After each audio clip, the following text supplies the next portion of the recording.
मर्ज़े आला जहान तशय्युर आयतुल्लाह अल उज़्मा सैयद सादिक हुसैनी शिराज़ी दामजिल्लो के कलाम में हज़रत इमाम हसन मुज्तबा अलैहिस्सलाम की शख्सियत का तज़किरा।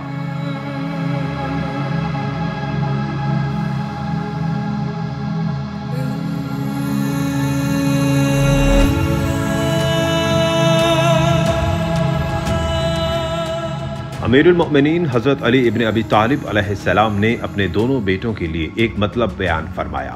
कि रसूलुल्लाह सल्लल्लाहु अलैहि वसल्लम इन दो हस्तियों की शान में कुछ यूं इरशाद फरमाते हैं कि मेरे दो बेटे इमाम हैं, चाहे खड़े हों या बैठे।